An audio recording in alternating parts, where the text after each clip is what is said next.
vari kunze makadi zvenyu mwari vakuitire nyasha zvikuru. Tadzoka zvakare on this part 2 yekutsungirira.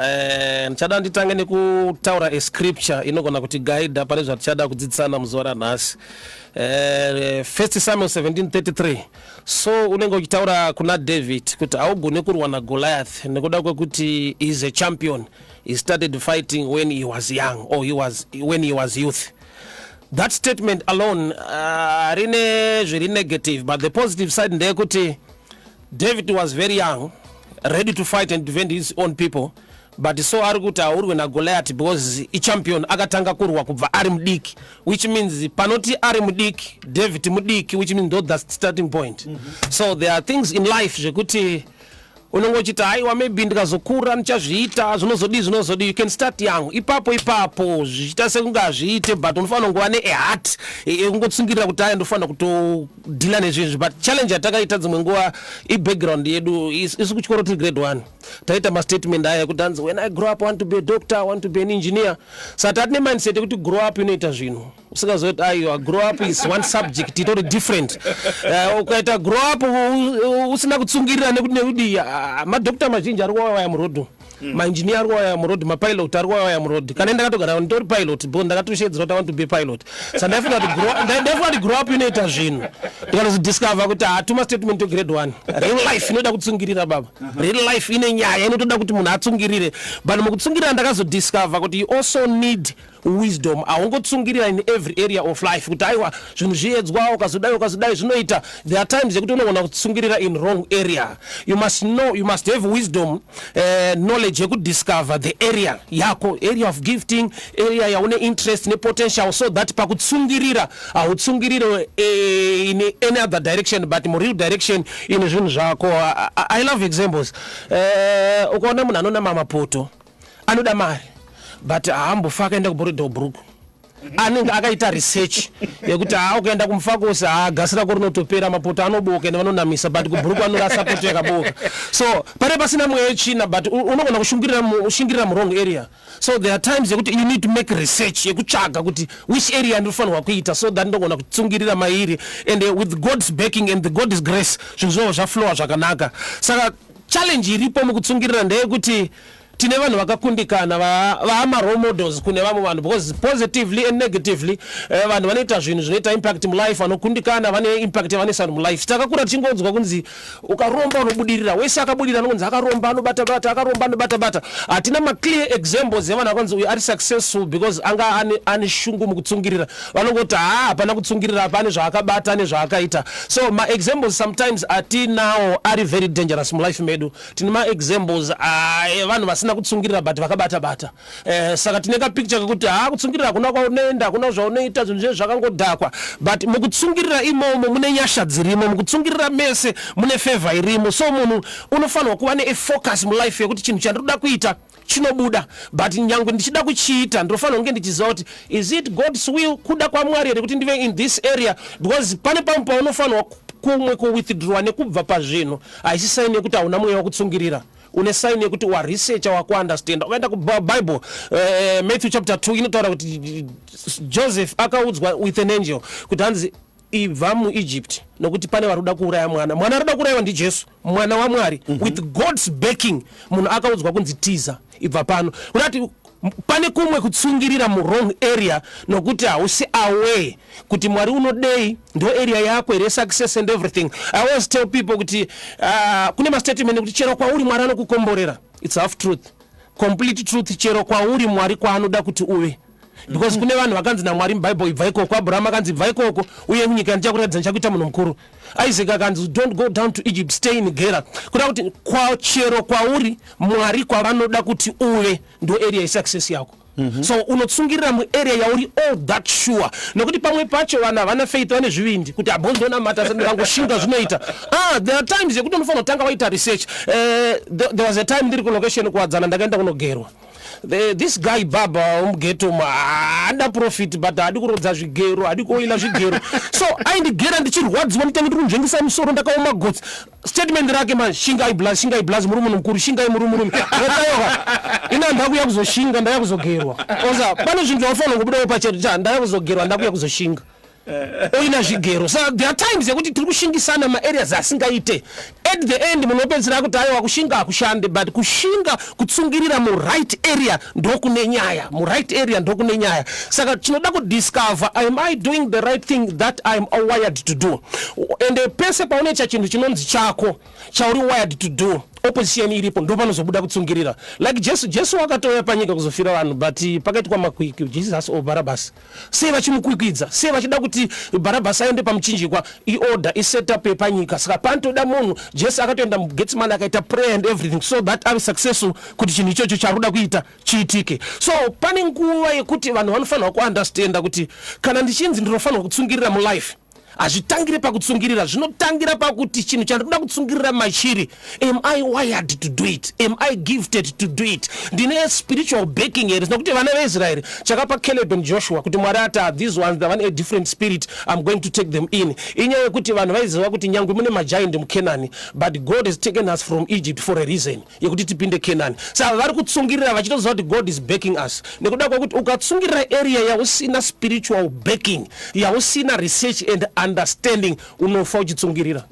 Kutsungirira hakuna results unless watsungirira mu right field, mu right area, yaune research, yaune understanding yezvinofanirwa kuitwa.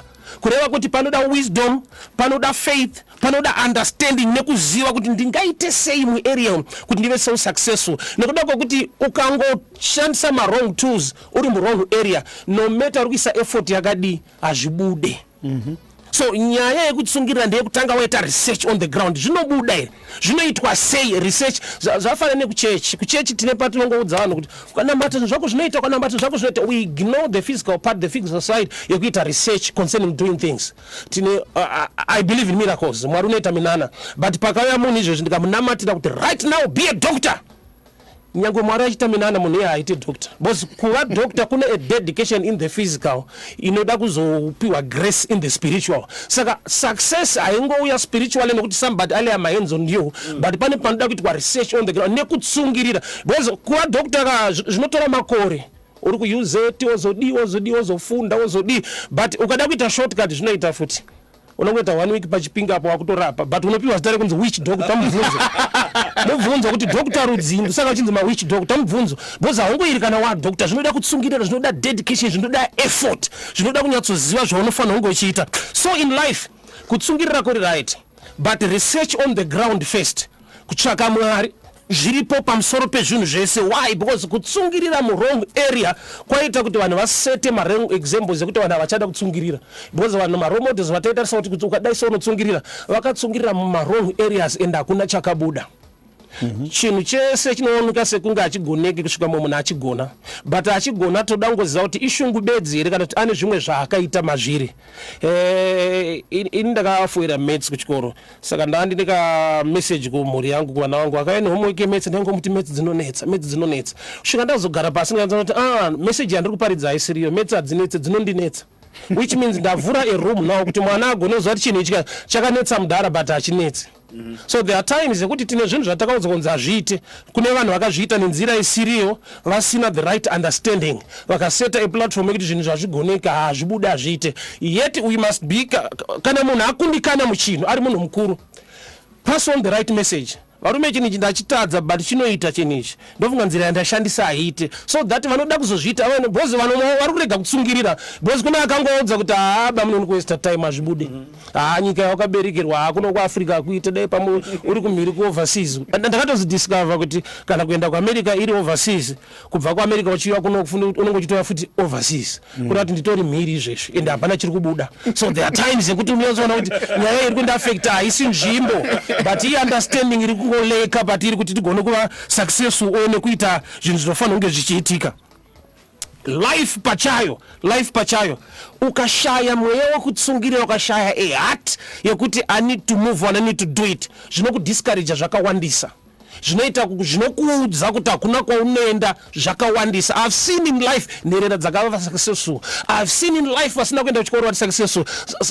Somebody akazombondibvunza kuti aina muchingotaurawo zvekuti marombe vanhu vasoenda kuchikoro Mwari anowanira nyasha ko vakafunda nekudini ndikati aiwa ini ndowanzotaura kuarea kwedu because ndoda kuti zviri tangible tiri marombe akasumudzwa naMwari. Saka tikapedza kuti taura remubhaibheri tongozvinongedzera kuti uri kuona panapa Mwari wakadai. So that munhu kana akuita chinonoziva kuti nyangwe ndisina hama, nyangwe ndakapfuura, ndisina munhu anondibatsira nekudini nyika yacho isiri right, Mwari wacho anoramba ari right and arikuda kushanda nevanhu vane heart vane mweya wekutsungirira. So vanhu vakatadza kupinda Kenani inyaya yekuti vakashayiwa that spirit, that mentality yekungoziva kuti kana tina Mwari chinhu chichinzi ndechedu, no matter majainda arimo we can still make it. Statement rekuti muri kuenda Kenani ine huchine mukaka asi zvinhu zvinongowanikwa at easy. Zvine wisdom dzinodiwa kubura huchi because kuna vanhu vanobura huchi nemoto obva apisa nyuchi dzacho. So kuti pane pambo kuti unongoita chinhu chakanaka but nenzira isina kunaka at the end upesera usisina chinhu. Kana iri nhau yekuwana mukaka kune mombe dzinoda kuchengetwa dzoiswa kumafuro dzova nemukaka mozokama mukaka. Kuna kuti pavakanzi muri kupinda ine huchi nemukaka vaitodzwa kunzi you must be ready to kuita agriculture. So there are times yekuti promised land vazhinji vedu takaitreata se promised fruit. Mwari zvinhu zvaanopa vanhu, I'll put it this way, mwanozokota series, I'll put it this way, Mwari vanopa vanhu zvinhu zviri half done nekuda kwokuti munhu akaisa shungu dzake nekutsvaka Mwari chinobva chava complete. For example, kana iri promised land isiri promised fruit, you must learn to till the land, plant a seed, do zvese zvingaitika kuagriculture and get the harvest because the promise is in the land. So kana promise iri muland, you must till the land. Shungu dzako dzinofanira kuita kuti we enjoy blessing yaMwari. Saka vazhinji vedu we just wake up uchingoti Mwari unoita zvishamiso, icho kwati Mwari unoshamisa, unoita zvishamiso but ukasaita chinhu anenge achatokukwenya kuti nowe unoshamisa. Hauna uri kutamba but hautarisira ndiite zvinhu. Why? Because we are co-workers with God. So in life chinodiwa ndechekuziva role to play, and role to play pachese chaunoda kuita china anokupikisa. China anokurwisa and akuna chinorwadza chekuti unogona kupikiswa nevanhu vari close to you. Unogona kusagamuchirwa nevanhu vari within your environment. Yesterday ndaitaura nyaya kuchechi yemukadzi vakadzi 2 vakabirana vana vaigara mu one room. 1 Kings chapter 3:16 vaigara mu one room but mumwe paakarara mwana akafa akabva abawo mumwe but chakaita kuti vambogara vese mu one room they were friends but kune mafriends ari seasonal kusvika wani zvinhu ndopa chinoti haisi friend itsotsi. Saka kune vanhu vekuti havakufarire kana zvaita vanokufarira izvo zvari kukuaccommodata nekuda kwekuti hapana iripo. Saka pamwe pacho haudiwe hauna chinhu because nenyaya yekuti ukava nechinhu unovengeka. Panofanira kuita kastage kekutonyatsaona kuti munhu andakagara naye munhu ari right, kune imwe character inobuda kana maresources apo. Kune imwe character inofunza kuti munhu yanozvibata gamba akabatirirwa nesituation zvinhu zvikatambanuka unonyasaona unhu hwemunhu. So kutsungirira nekushingirira mulife inyaya yekuti chinhu chese chaunoda kuachiva chine a process, chinodemanda sweat, chinodemanda wisdom, chinodemanda faith nestrength yekuti I must make it zvinofanirwa kuita. Zvinokuresista zviriko but izvozvo Mwari vakazidesigner so that kuti uvalue chinhu chako kana wachiachiva. Mari yekupiwa nemari yawakashanda zvine different approach kana wakushandisa mari yacho. Unoziva kuti ndakasweta ndikadigitira ndikawana kamari aka. Mari yawakangopiwa nemumwe munhu unongoti kana bulazi vari kuchanda vanogona kusenda imwe. So there are times yekuti kuoma kwezvinhu Jericho chaichaiyo yanga ine mathick walls but Mwari vaburitsa vanhuko havasi kupwanya mathick walls, vari kutaudza Joshua kuti tarisa ndakupa, look I've given you. Mwari vanopa sei munhu zvine mathick walls and everything nemagiant arimo inyaya yekuti Mwari vanoda kuti isa faith mandiri. Waisa faith mandiri because kutenda kusina mabasa kwakafa, kuti une basa rawakufanirwa kuita kuti chinhu ichocho chiitike. Moziva kuti Jesu munhu wese waakaporesa Jesu anobvira azvibiga kuti wazvionere ndiri jenyu ndakatobva kudenga ine handivhare vanhu ndiri kuporesa. Jesu waingoti kumunhu waaporesa kutenda kwako kwakuporesa, which means there is a role wa player kuti uachieve the grace rauya naMwari ende kutenda action belief kureva kuti munhu kana achigona kutenda ane action yaanoita. So believe kuti I can do it. Nyika ina kumira mushe but ini ndakamira mushe muna Mwari unoita zvinhu. Vakuru vekudhara unzwa kuti afana mabereka nguva yakaipa kare zvinhu zvazviri right. I chose to differ because ukamuti mudhara ndipe foto rako uona akapfeka matemba kuti neskipa baba akadai so ane tsapo yemanga achienda kuchikoro. Edza mwana ari kupinda mukombi yekuchikoro akapfeka blazer ane iPhone kuti mabereko nguwa yakaipa. That's a lie. Hakuna nguwa yakaipa, kune vanhu vanoipirwa munguwa. Hakuna nguwa yakaipa, kune vanhu vanoipirwa nezvinhu munguwa. There is a question that came up on our Facebook page from Nashima Kwarimba, who says, then how do I know I'm in the right place at the right time? That's where it comes. Nyaya kunamata Mwari nekutsvaka Mwari. Ende chimwe besides kuti wanamata Mwari nekutsvaka Mwari, area yauri gifted yaunoziva kuti is the right place anofanirwa kuva, zvinhu zvine kamwe kanzara kaunoda kugara uchizviita, ende kana uchizviita pane kamwe kakuita easy mazviri, so hazvina much effort because you are wired to do it. Inenge hove haiiti semwana wemalessons weswimming, because by nature kachingoberekwa kanototwina kasina mbodzwa kunzi kutwina kudai mvura muno mama. It's a system yakadyarwa naMwari within you yekuti chinhu ichocho chinokumuvha, chinokupusha, chinoita. Ini ndisati ndakushumira kubasa kwandaishanda ndaitaurisa zingaita, so kuti vanhu vaitomboti uyo mvesa anotaura pane kambani pane xdo akatouya zvanzi pane munhu anoswera achita noise kuworkshop kwenyu anotaurisa so mvesa akaita sei, but I didn't know kuti ndingotaura muwrong area but kutaura ndokubasa. So chinenge chirimo but unogona kuchishandisira muwrong area chete. Yes. What all right side ndozo not okay. I'm a speaker but ndaitaura kusina mari, ndaitaura kusina basa. Zokorai futhi. Zokorai. Area inonzi yako pane instinct iri mauri, unoswera uri mazviri, unogara uchizviita zviri so easy, unoflowa mazviri, then panotongoda divine touch pauri yekuti ungoziva kuti I'm in the wrong place but what I'm doing is the right thing. Munoziva kuti Paul anowasowo Bible, so akazova Paul aienda kuDamascus achifambira nyaya dzekunetsa vatendi nekudii paakarohwa akawira pasi haana kunzichinja direction, akatonzi ramba uchienda kwauri kuenda but wakunoita zviri different. Unati already wagara uchifamba muzvinhu zvako but wanga usina a divine understanding yekuti ndiri kunoitei. Akarohwa achienda kuDamascus haana kuchinja road, kureva kuti he was already in the right track but going for a wrong mission. Saka paingoda a touch for right mission but already in the right track. So vanhu vazhinji already atori mu right track yekuita zvinhu zvake but ari kuzviita mu wrong place, mu wrong area. Yeah, so you need the understanding, you need the grace of God kuti Mwari wakubatsire unoita zvinhu. Ndo panobuda nyaya yekuti marketing haugoni kuita chinhu chine mari muarea usingagoni kuwana mari machiri. You must move, get a research, ita research. Tine vanhu vakafira kumareserve vanogona bhora zvakuti fair but havana kuenda palimelight yekuti vagone kuonekwa vatambire mateams ari nani. So gift is not enough. Marketing inokosha, gift is not enough. Kuti nchizikanwa chinokosha. Why? Because pa limelight zvanzi neBible kana wabatidza mwenje usauvharire nedish uise pachena. So light gift iri mauri, make sure kuti watsvaka the right place. Bible rinoticha vanhu kunenge kuramwa, rinoti kana maenda kwamuri unoparidza mukasagamuchirwa bvisai bhutsu muzunze dust, kuramwa ikoko kujamuka.